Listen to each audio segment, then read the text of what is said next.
Aquí empieza Universo Iker, con Iker Jiménez.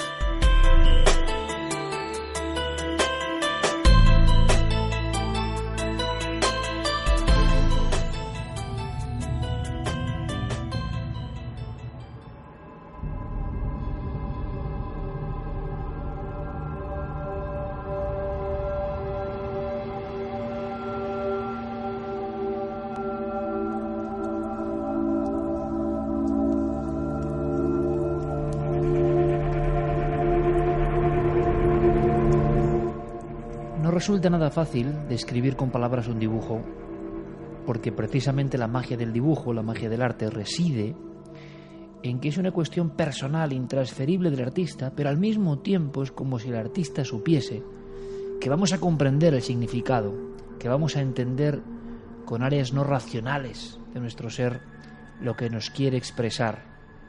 No es difícil describir con palabras un dibujo, sobre todo cuando es horripilante, espeluznante de verdad.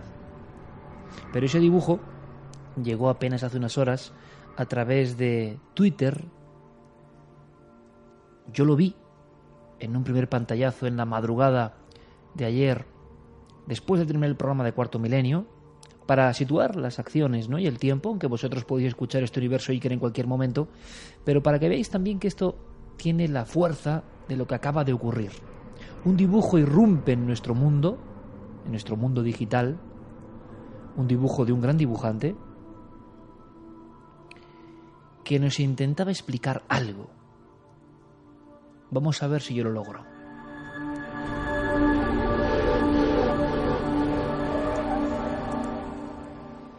Veo una cabeza de un hombre bien peinado a raya, el pulcro peinado a raya a un lado, que parece casi prácticamente démodé, desfasado.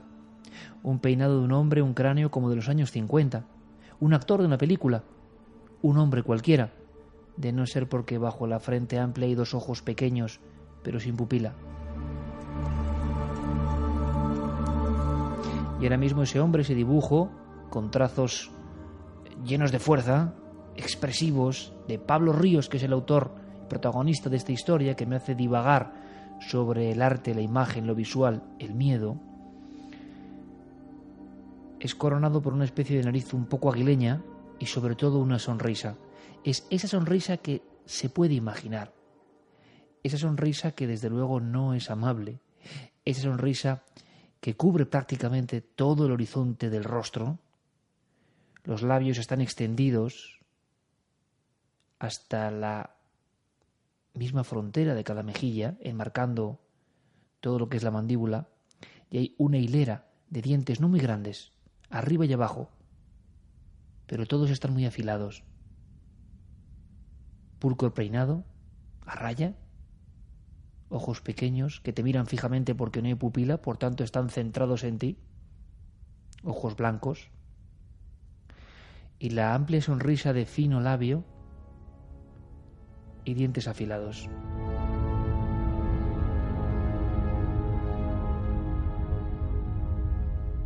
Es como un hombre normal de otro tiempo, un hombre cualquiera, pero que en el ojo glauco y en esos dientes puntiagudos como de animal, como de pez, como de lamprea, antes que de humano, ya lleva la carta de presentación de algo que no es convencional. Es ese chirriar del misterio, es esa especie de desarmonía del misterio.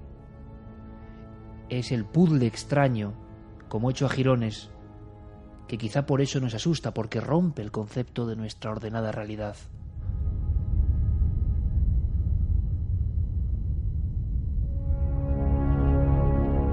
Y ese hombre tiene como un cuello vuelto y un traje negro, un traje que cubre todo su cuerpo, que nos parece como elástico. Yo, sinceramente, recordaría ese personaje que no deja de ser inquietante, un superhéroe de los Cuatro Fantásticos, el hombre elástico, ¿os acordáis?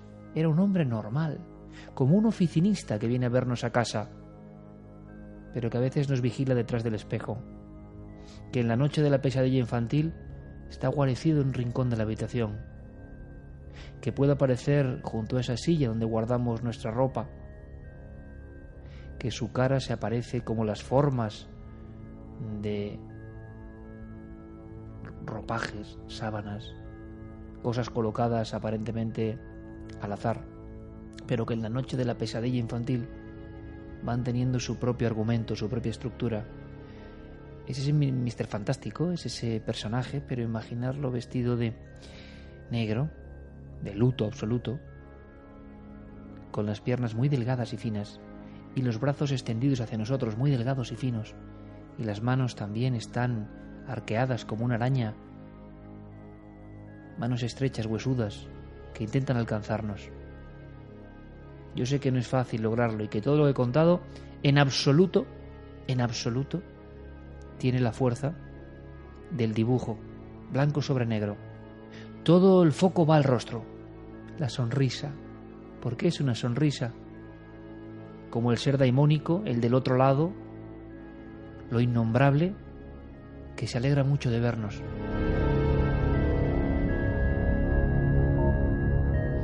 Pero el asombro, y concedíamos además mi amigo Diego Marañón y yo al mismo tiempo, cosa que me ha parecido muy curiosa, el inconsciente colectivo funciona hasta para esto. Nos dimos cuenta de que en mitad del marasmo del Twitter, que yo repasaba, seleccionado por el amigo Guillermo León, y que con buen tino había incluido este dibujo. ¿Por qué? Porque en Cuarto Milenio, Diego y Santi y el profesor Vicente Garrido habían estado hablando hace apenas unas horas de los creepypasta, esa especie de mitos modernos, esas historias de miedo creadas y que van evolucionando a través de la fuerza de la red, creaciones puramente de este mundo digital, que van puliéndose a sí mismas, que van incorporando hechos nuevos y que tienen una base que siempre es la misma como ha sido desde el inicio de la humanidad: el terror, el asombro, lo inconcebible, lo extraordinario, lo tenebroso, como en este caso. Y en mitad de las conversaciones, y en mitad del mito, y en mitad de la discusión sobre por qué surgen fábulas, nos pasaba algo. A lo mejor a vosotros, desde el otro lado de la pantalla, si compartís este programa con Cuarto Milenio, también os pasó algo similar. A mí lo que me ocurrió es que yo, como tantos otros, sabía que todo lo de Slenderman, el hombre delgado, con una especie de tentáculos desdibujados, apareciendo en fotos junto a niños de 3 o 4 metros de altura, vestido con un traje negro como esta figura que atormentaba la niñez de Pablo Ríos, el dibujante, el gran dibujante y gran autor de novela gráfica. Yo sabía que era mentira, sabía que era una ficción, sabía que era irrealidad, sabía que pertenece a ese mundo que nos hemos obligado a creer que es mentira, que no tiene nada que ver. Pero la simple visión de su dibujo, como la simple visión de las imágenes falsas y creadas de Slenderman, de repente nos conectaban mágicamente con algo. De repente nuestra mente racional cedía en la balanza ante el hemisferio derecho, creativo, mágico, artístico y también de lazo con lo misterioso. Y de pronto la sensación es que volvíamos a los miedos infantiles. Y de pronto la certeza de que, aun sabiendo racionalmente que lo que estábamos viendo era falsedad, eran mitos modernos, de pronto el miedo. Y esto sí que es digno de ser analizado.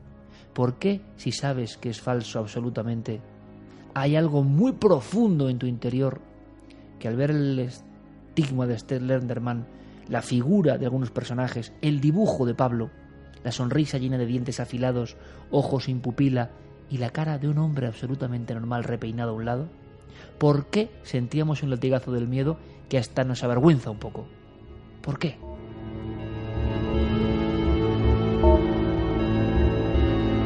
Ahí reside la gran clave del miedo y lo visual.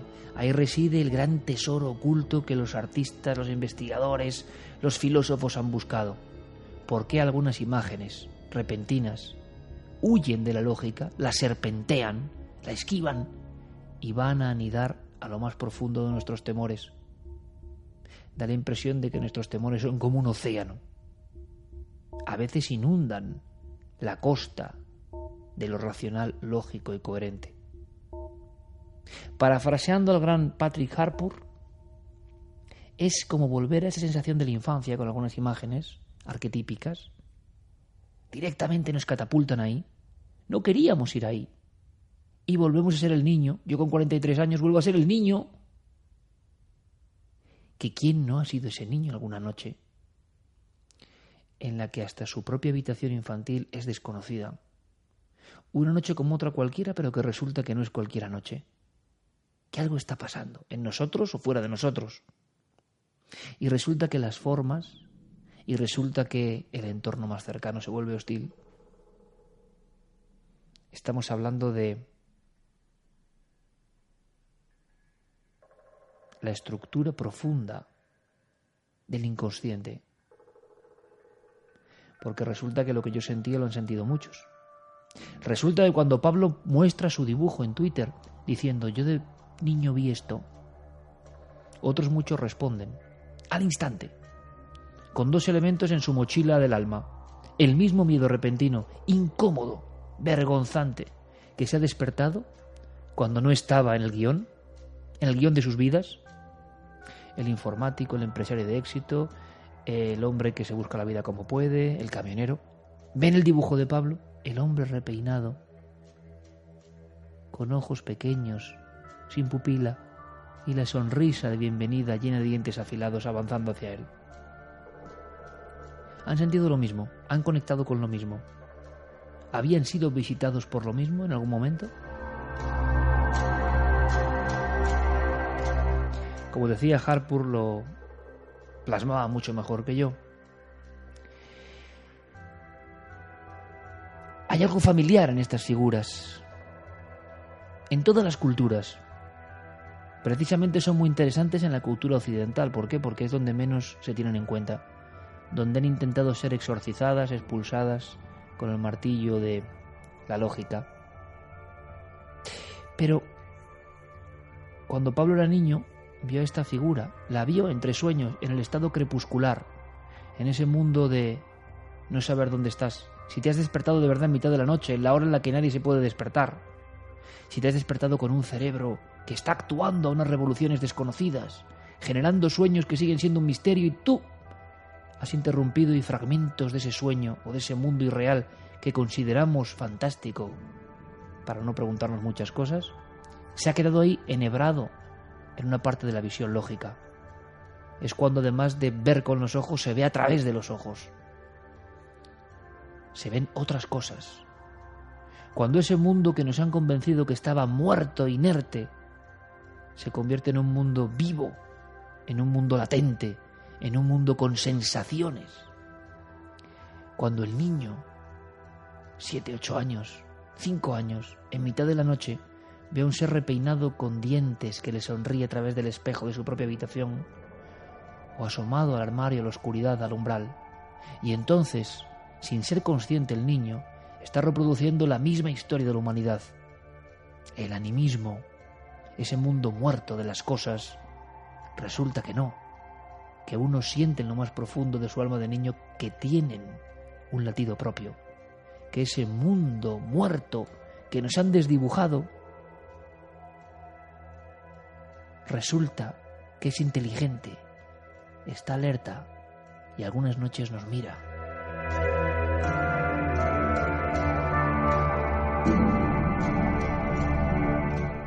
Decía también Harpur o Kingsley que a veces hay que hacer más caso en la investigación, no de lo que se ve, no de la figura en sí, sino del acto de ver, de por qué un niño ve eso y por qué un adulto, han pasado 30 años, 35 de aquella visión, le vuelve el mismo miedo, sin matizar, purísimo, escalofriante. Como si aquellas visiones uno las ha encerrado en el ámbito del sueño, de la papelera de Windows personal, para no hacer caso. ¿Qué va a ser si no es un sueño? Pero es como si los últimos coletazos de la mente infantil hubieran conectado con su dial con eso que a veces se presenta. Porque aquí lo asombroso es que muchas personas sintieron el mismo miedo viendo las figuras de cosas que saben que son falsas, y el dibujo de Pablo, que pertenece a una realidad aparentemente artística, aunque recoge una visión que él tuvo, también sorprende de la misma forma, y el experimento es maravilloso. Él lo cuelga en su Twitter y de inmediato sus seguidores, los que siguen sus obras, dicen: por Dios, es que esto yo también lo vi de pequeño.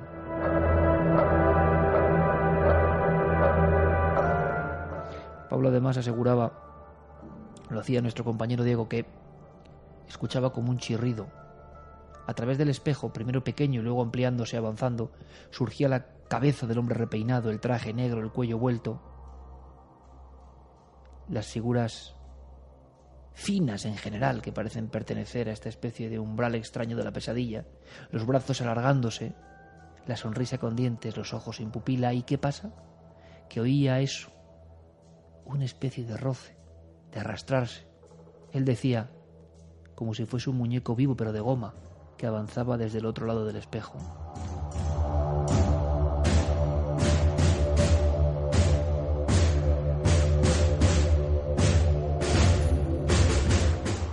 Nosotros ponemos el dibujo de Pablo para entender la fuerza de lo deforme. La risa, cuando es maléfica, es una contradicción. Nada más amable que la risa, nada más afectivo que la risa, y sin embargo, cuando ésta está jalonada de dientes afilados y de una expresión sin mirada, o de mirada profunda, o de ver a través del otro, genera un cóctel terrible. En el fondo es lo importante. Estamos hablando, a través de un dibujo, de una experiencia que nos ha pasado con un programa de cosas, repito, falsas en lo lógico, es descubrir, desvelar que lo ilógico todavía tiene una gran presencia en nuestra vida. Sentir el escalofrío, aunque sea muy hondo, aunque enseguida lo rebajemos, aunque lo disolvamos como un sueño, aunque no queramos verlo, sentirlo aunque sea unos segundos, significa que no somos todos lógicos, racionales, ordenados y adultos que pensábamos, que late en nosotros un miedo atávico. Estamos hablando de los enigmas, de los dibujos que nos dan miedo, como emisarios, como si fueran epístolas gráficas de ese reino del inconsciente. Hablamos de la realidad que hay detrás de lo irreal. Sabemos que es irreal, pero ¿qué demonios importa? Si nos asusta, si nos atenaza, si nos hace pasar mal, la figura que va como vagando, arrastrándose, que parece única en su absurdez y que resulta que sondeando, de inmediato, como hoy se puede hacer a través de las redes sociales, nos damos cuenta de que otras personas, y no mintiendo, han visto lo mismo. Es absurdo y es vergonzante seguramente en lo lógico decir yo he visto eso, que es imposible, pero hay algo que puede a las barreras y a las ataduras de lo lógico, y es la verdad. Y es que muchas personas, por algún motivo que se nos escapa, soñaban con lo mismo, o veían en estados alterados de conciencia lo mismo, o en ese umbral entre el día y la noche, entre el sueño y la vigilia, en ese espacio un poco mágico, se les aparecía lo mismo. ¿Y eso no es un misterio digno de ser investigado?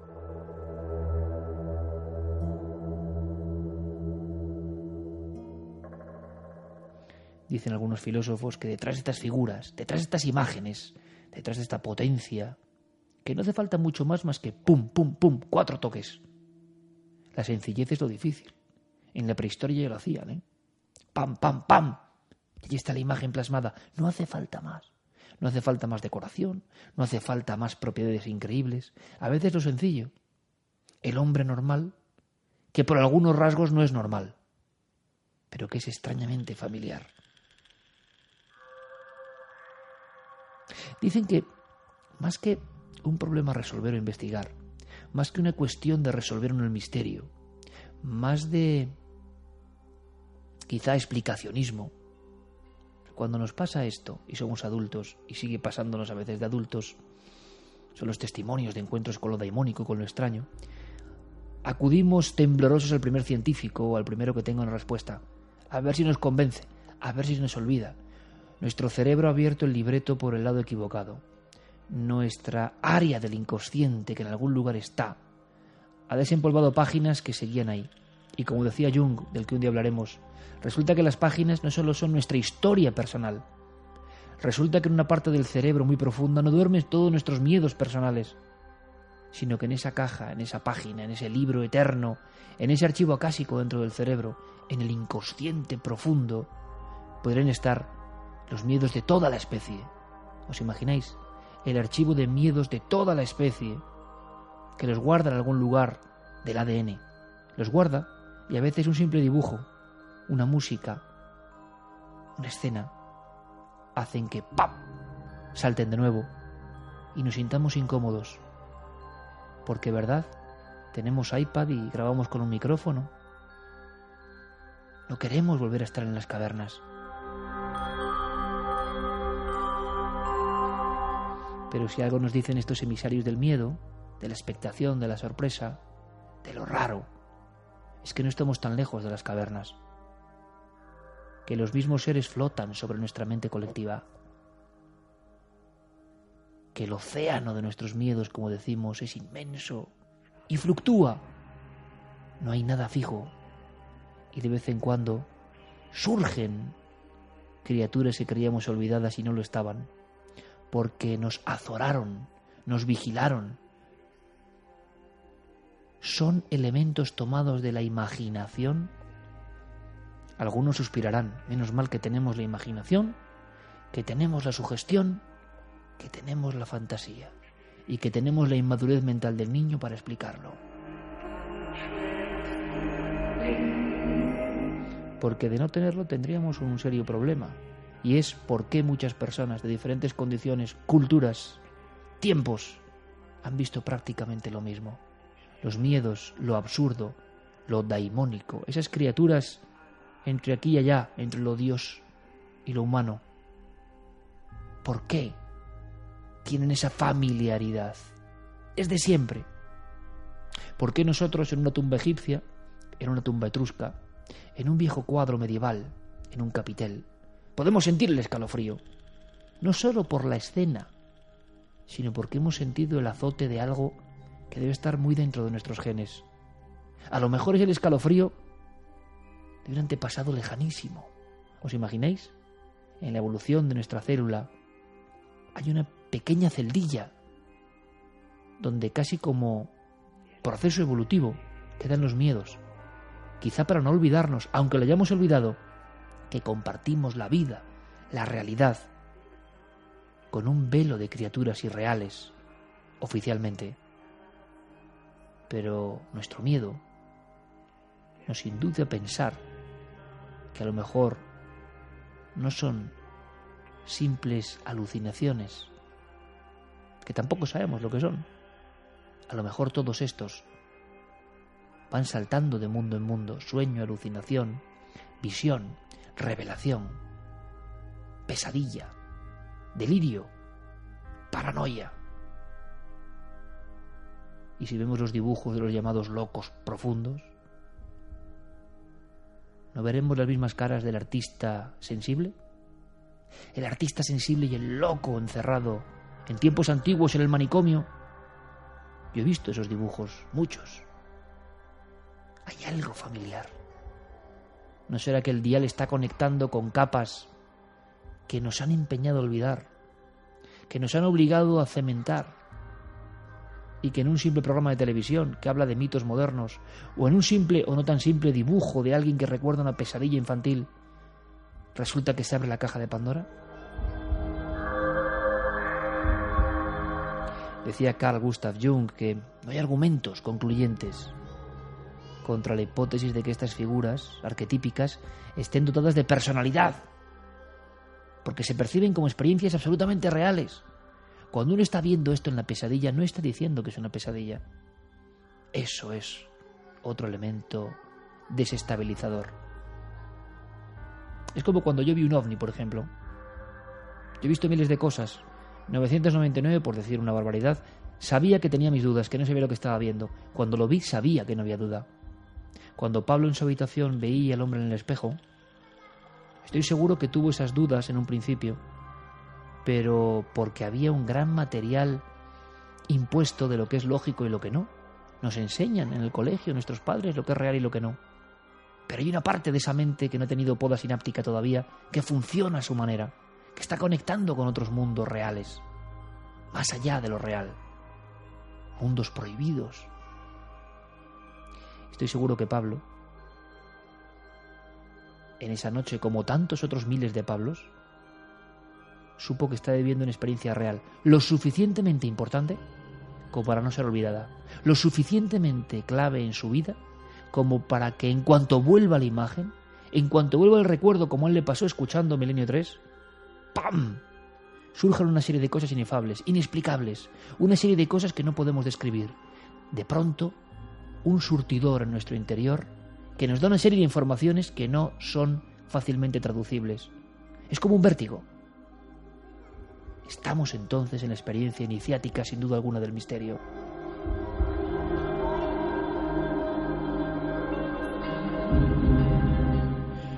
Repito lo que decía Harpur. No es una cuestión de investigar o explicar, sino que estas figuras, en el fondo, quizás son una invitación a la iniciación en el misterio. ¿Qué habría pasado de ese Pablo o ese niño, que luego fue dibujante, o tantos otros niños que ahora nos escuchan y que ya son adultos, si se hubiese levantado uno ante el espejo? Si hubiese mirado la cara de la figura con labio fino, dientes afilados como una sierra arriba y abajo, ojos vacíos, pequeñísimos, con cejas casi de payaso blanco, el pelo repeinado. ¿Qué hubiese pasado si en vez de forzar su mente a decir que es mentira, haberse invadido por el miedo lógico, se hubiese levantado de la cama lentamente, se hubiese acercado al espejo, hubiese pensado que es verdad, que es una verdad que a veces nos rodea, sobre todo en la niñez, y que luego se va esfumando por los tabiques que hemos puesto en nuestro cerebro, aunque de vez en cuando nos surja en una carretera, en un descampado, tiempo después a los pies de la cama de nuevo y no hay espejo. ¿Qué hubiera pasado si ese niño se hubiese levantado y hubiese intentado dialogar con esa figura? Es sugerente, ¿no? ¿Hubiera recibido alguna respuesta? ¿Hubiera habido una información suplementaria?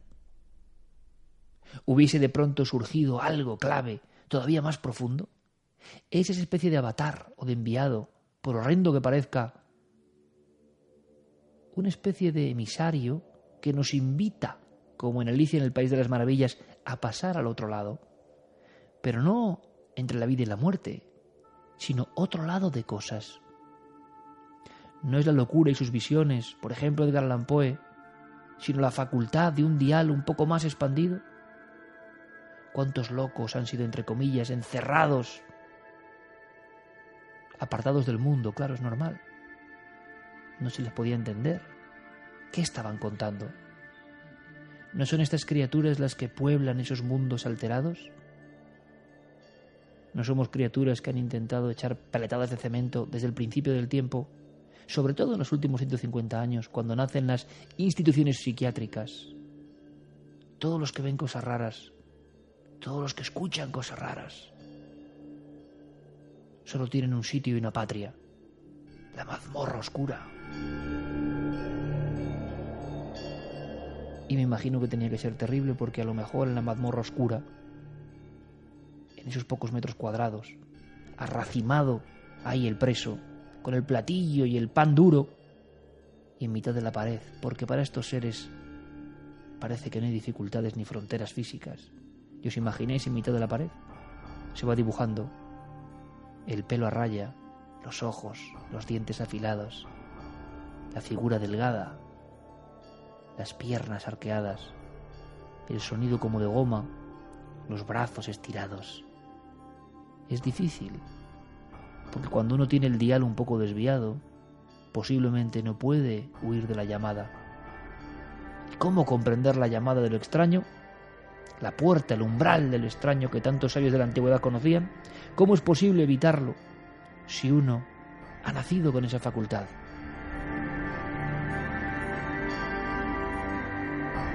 Decía Jung que el inconsciente es ese océano que llevamos dentro, el depositario de nuestra experiencia pasada y el de toda la especie, que no puede describirse, sino representarse mediante metáforas. Es decir, yo no puedo explicar científicamente qué es el inconsciente y sus figuras y sus arquetipos o símbolos universales que calan en un montón de corazones, de almas y de mentes al mismo tiempo, que por eso nos sorprendemos, porque la experiencia es común, es compartida, no es única. Solo el arte, por ejemplo, puede aproximarnos a esa sensación. Y por eso yo cada vez comprendo más el escalofrío que me produce una figura desenterrada en Nazca, el rostro de una esfinge solitaria en algún desierto nubio, el Pantocrátor, que aunque representa al Dios Padre, a mí me sobrecoge porque hay algo en su mirada estremecedora que realmente me hiela. Estamos viendo símbolos visuales que nos atenazan. Si algo puede resumir todo esto, es alta profundidad psíquica.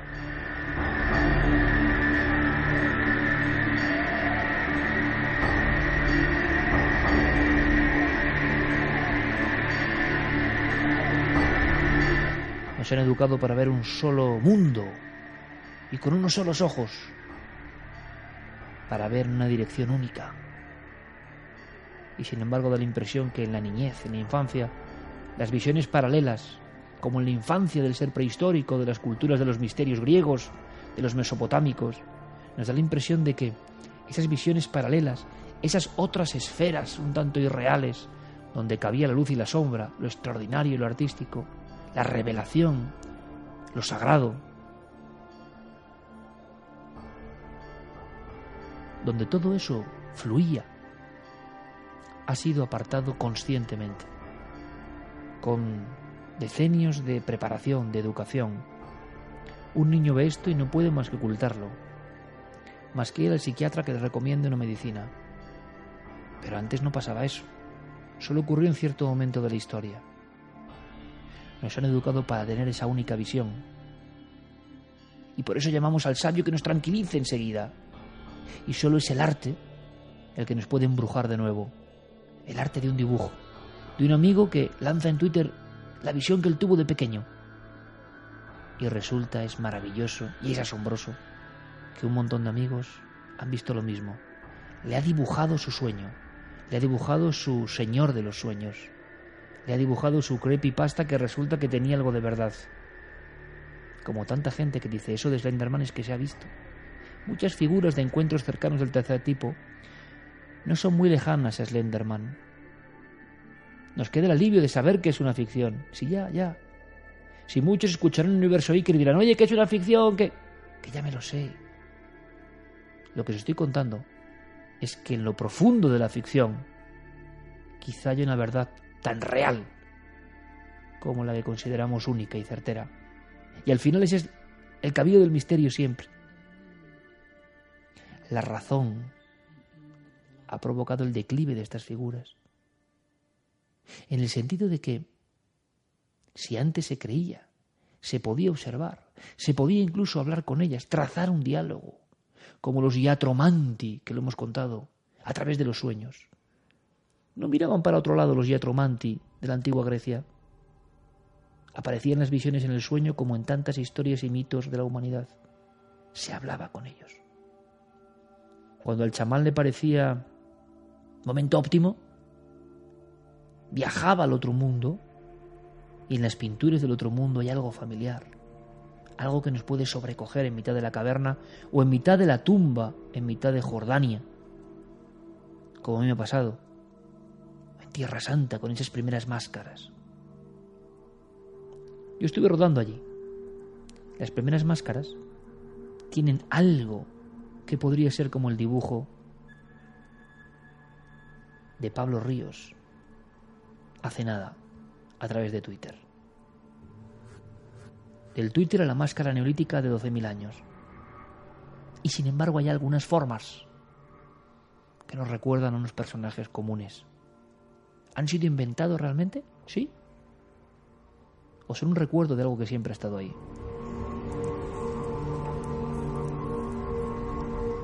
Son como una proyección hacia adelante. Son como la facultad o el egregor, que dirían los antiguos, de crear nuestros propios miedos, pero eso sigue siendo una teoría un poco roma, porque también uno tiene la sensación profunda de que el arquetipo, en cuanto lo ve, cala hondo. Los ilustradores, los dibujantes, los artistas de todas las épocas lo tenían muy claro. ¿Por qué nos sigue dando miedo alguna pintura de Goya?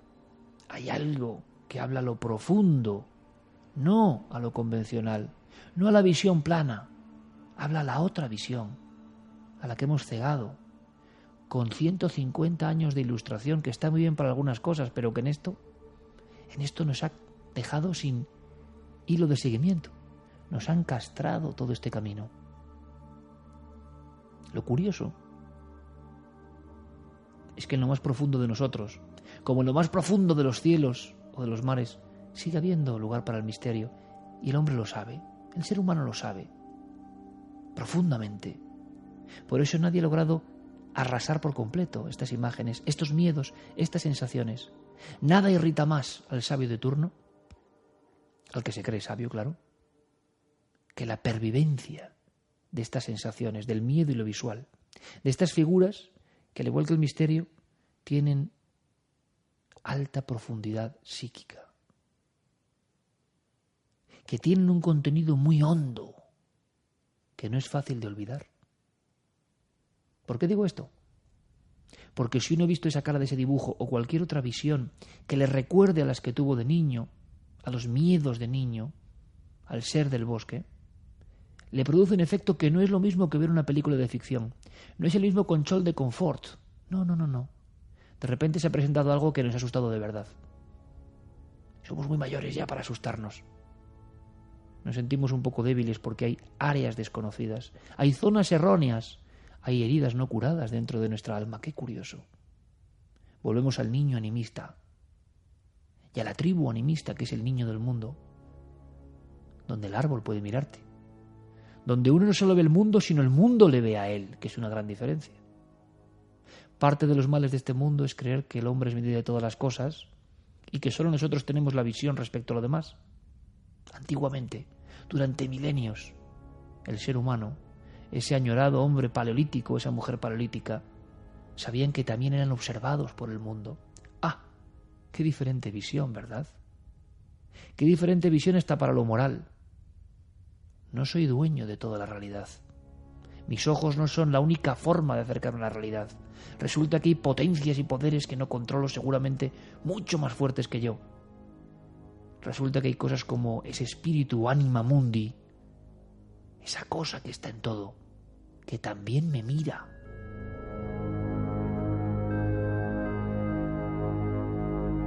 Por eso, para el hombre primitivo, mal llamado primitivo por algunos creyéndose más sabio, repito, es absurdo adorar un objeto o pensar que éste puede cobrar vida o tener el ánima de experiencias pasadas. El niño vuelve a eso sin ningún tipo de traición, sin ningún tipo de frontera mental. Y la bata colgada en la puerta de atrás, con sus formas, puede cobrar cierta vida en ese mundo del inconsciente, en ese océano en permanente oleaje. El inconsciente colectivo y sus llamadas de atención, el mundo de los símbolos o arquetipos que llaman a nuestra puerta. De nosotros depende dejarles entrar o no. No debe ser un juego sencillo, no debe ser fácil, porque nos hemos armado de tanta lógica, tanta coherencia, tanto mapa y guía de lo que es la realidad, que cuando llega algo, ¿sabéis lo que pasa? Esa cara de desconcierto que yo he visto tantas veces, que yo mismo he tenido.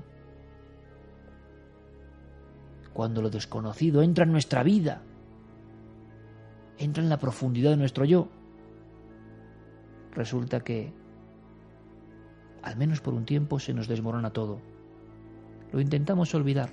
El testigo que vio aquella figura como un autoestopista en mitad de la noche, mirándole fijamente, con una medio sonrisa, altísimo. Cualquier otra figura arquetípica que por algún motivo que desconocemos le salió el paso aquella noche. Durante un tiempo lo pasa muy mal. Luego lo intenta olvidar. La mente tiene su rodillo, su túnel de lavado. Pero basta un programa, basta un recuerdo, basta un dibujo para que ¡pum! Dentro de ese individuo que vive el misterio se reproduzca la misma sensación, la misma angustia, la misma extrañeza.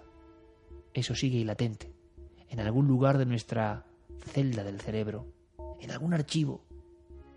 Hay bytes que nunca mueren, porque nos conectan con todo lo que hemos sido.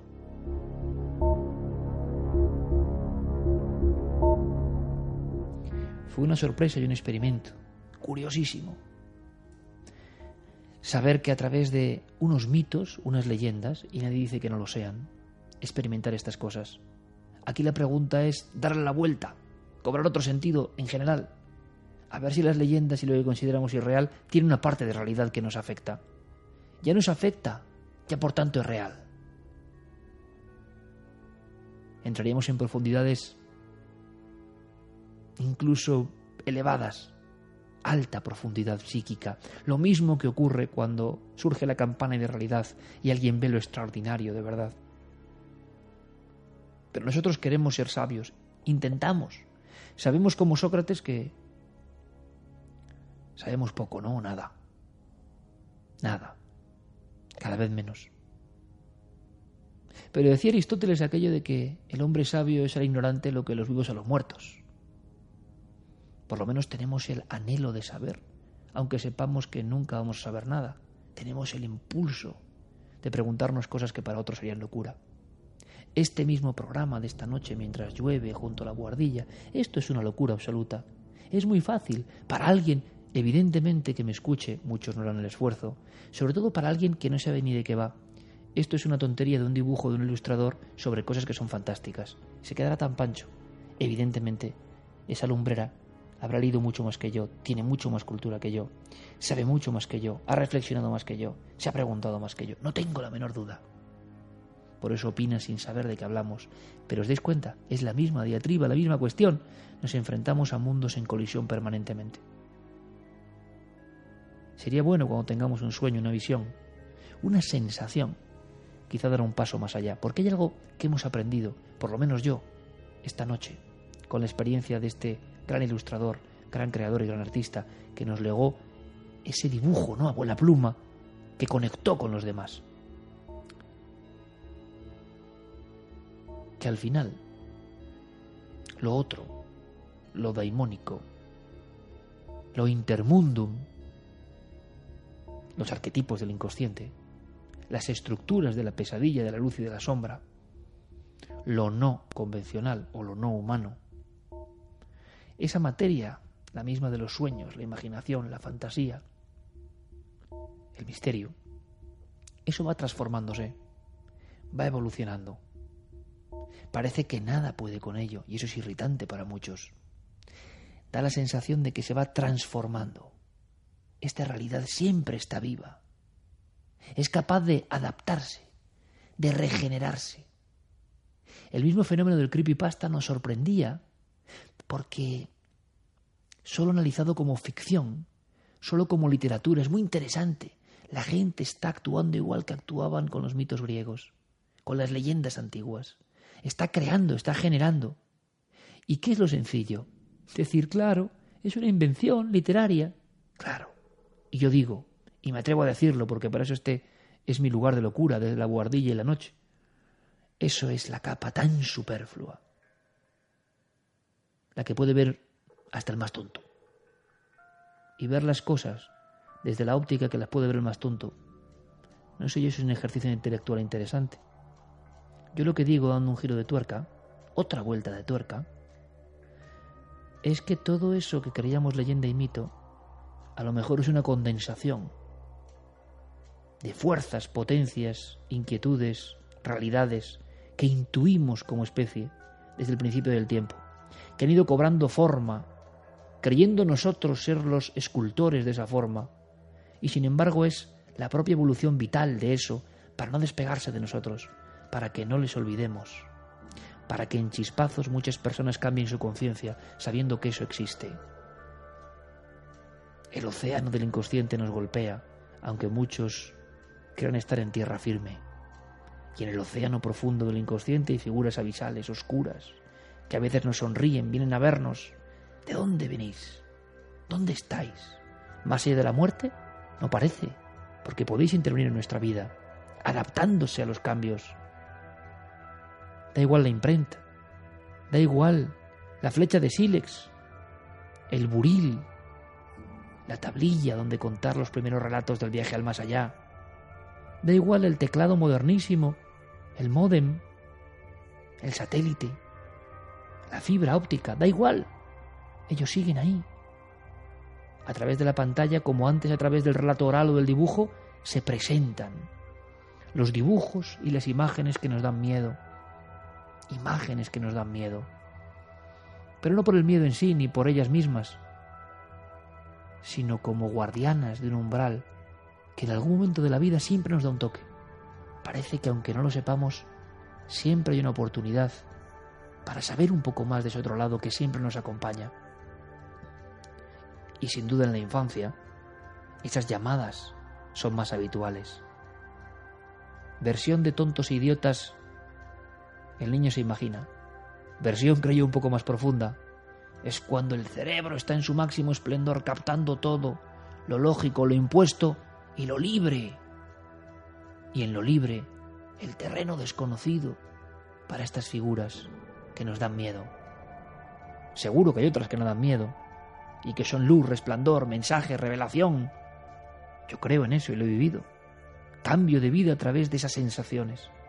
Pero hoy nos ocupamos de esas que nos dan miedo, porque al final solo el canto, la invitación a penetrar, a comprender que hay otro mundo, me parece a mí que esa es la misión de todas estas figuras desde siempre. Y como queremos saber, como sabemos que hay una gran diferencia, como decía Aristóteles, entre vivos y muertos, los que quieren ser sabios y los que quieren ser ignorantes, nosotros seguimos ahondando en las tinieblas de la mente, porque hablar de mente para algunos es descartar la realidad. Se ha imaginado. ¿Qué sabréis lo que es la imaginación?, dicen algunos filósofos hoy. Como decía Borges, realidad e imaginación. Y puede que uno no sea más verdadera que la otra. Los artistas y los locos, los poetas, los últimos emisarios de ese mundo, los últimos que nos gritan que eso está ahí, y la sensibilidad, por fortuna todavía no muerta de la especie, conectando con eso. Seguro que muchos habéis tenido la experiencia. Cosas que no encajan.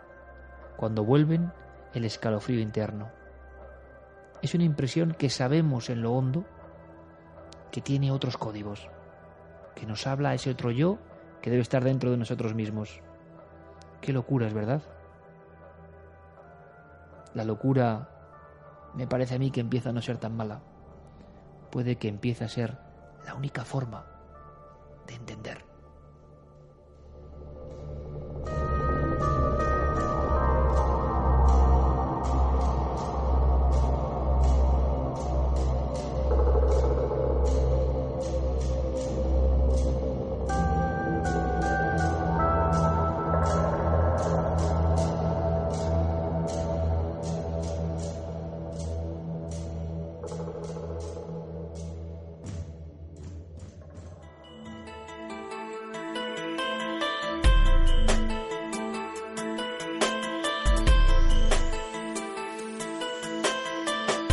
El viaje a través de Universo Iker continúa en radioset.es. Conéctate y descarga todos los podcasts del programa.